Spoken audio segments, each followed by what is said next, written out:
If you like internet drama, elections, and crazy things happening that are impossible to predict, then this is definitely for you. Because before this even started, the first election was delegitimized by the literal Democratic Coalition in order to preserve democracy. The government was couped not by the autocrats, but by the people who wanted democracy. And I thought that this could not get any more intense than that, but it does. Only one party could win in the end, and I assure you one does, but the path to that victory was more complicated than anyone could predict. Even until the very end, it was, I don't even know what happened in some cases. The so-called savior of democracy turned authoritarian leader, Polish Raspberries, who was in charge of this entire election process, well, in charge of it. He had promised a fair election after the first one didn't go so well, for obvious reasons. And did you want to guess what happened during the second election? Well, the second election was a lot like the first election. We can call this the normal election because things were normal, I guess. And do you want to guess what happened in the second election if things kind of went the same way they did in the first election? Yeah, the government was couped again. Not very surprising.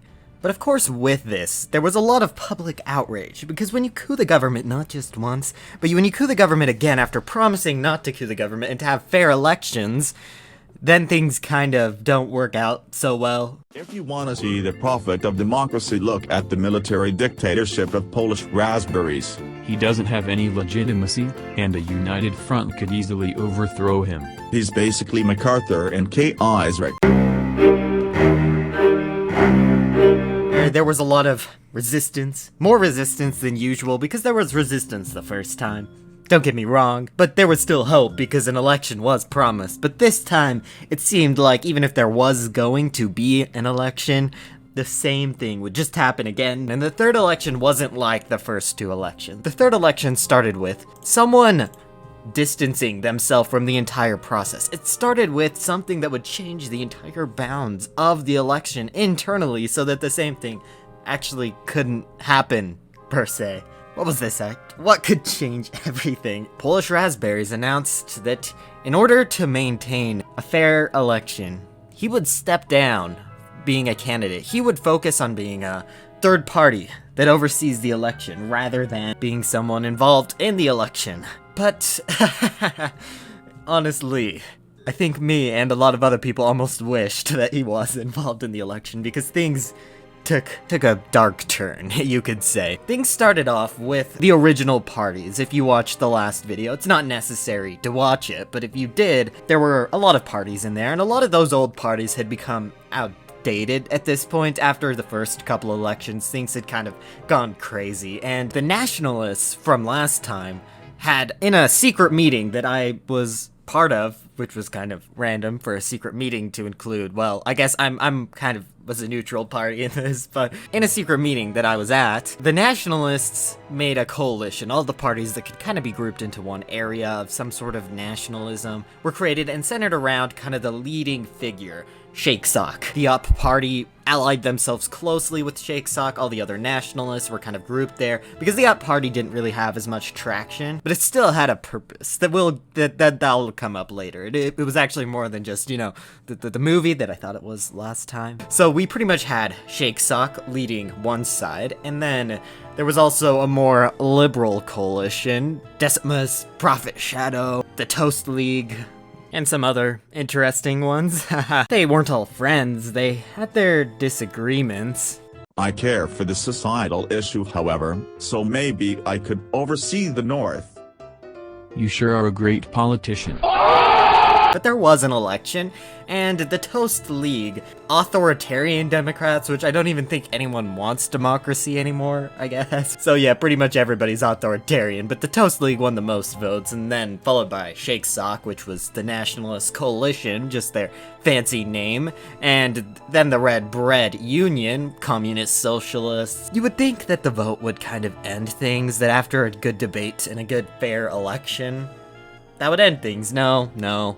Things kind of went crazy after this point. They actually did get the opportunity to make a constitution to establish order once and for all after after 3 elections.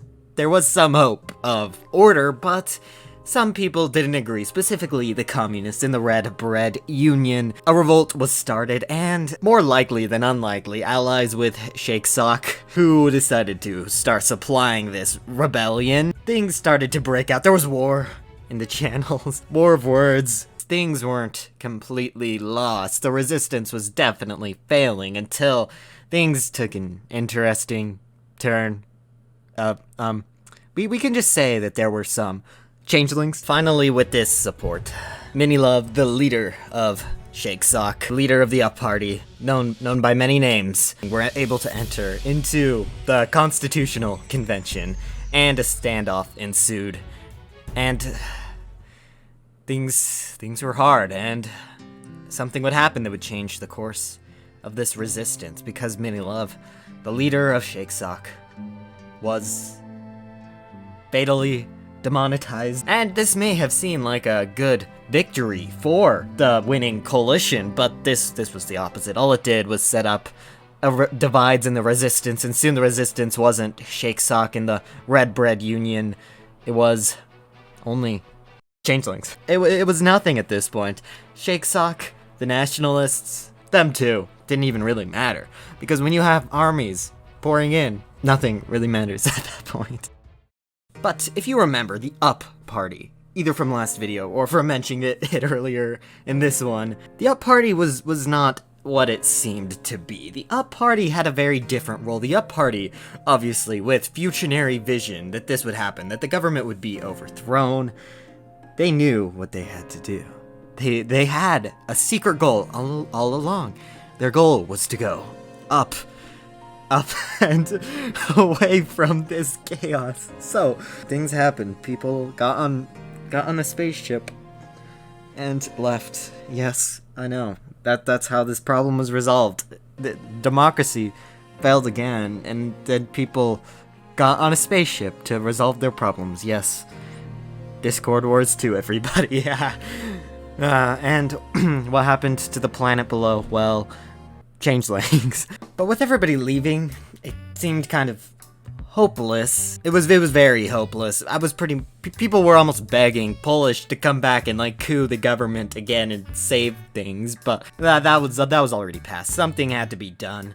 So I called for an election, a free and fair election that could resolve everything. Everybody would be involved, including Changeling, and, everybody else who went up into space. This was our last hope. There was like 16 parties. It was insane. First, the Nationalists. Yes, SHAKSOC, but SHAKSOC, for obvious reasons, was no longer part of that group. So when the election first opened, the Nationalists obviously had a good lead. They had the strongest coalition. The Liberal coalition that won last time was kind of diffused at this point. Things took a interesting turn. The Social Democrats, they started doing very well in the polls, like incredibly well. Like they had more votes than people that were online at the time of the poll and the times that the poll had been open combined, and this was pretty suspicious. Even the Raspberry in front, Polish Raspberries, unretired, got in the election. He took some of the percentage vote, totally legitimately too. Social Democrats were definitely rigging the election, or someone was rigging it for them, and people were not happy, especially the Nationalists, but they did end up winning the election. The leader, Kuto, decided to make a deal with the Nationalists, because obviously you can't govern under this sort of outrage. If he was granted position in the Nationalists, given some power, he would step down and officially dissolve the Social Democrat Party. And this deal, it was intense. Originally, it was rejected, but later, the Nationalists saw this as the only way forward.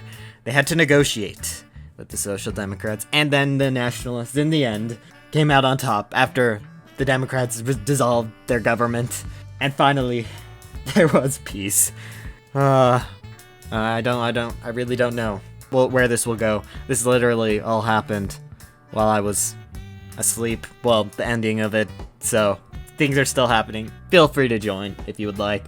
I don't really know where things will go. Maybe things will finally be calm. Looking at past events, I would say probably not. But that it might be calm, maybe. It seems like a government has been stable for longer than it ever has before. So, I guess thanks for watching. If you enjoyed, you can subscribe. And see you guys next time, if there is, or if the government is just stable, maybe there won't have to be a next time. But I have feelings that I don't know.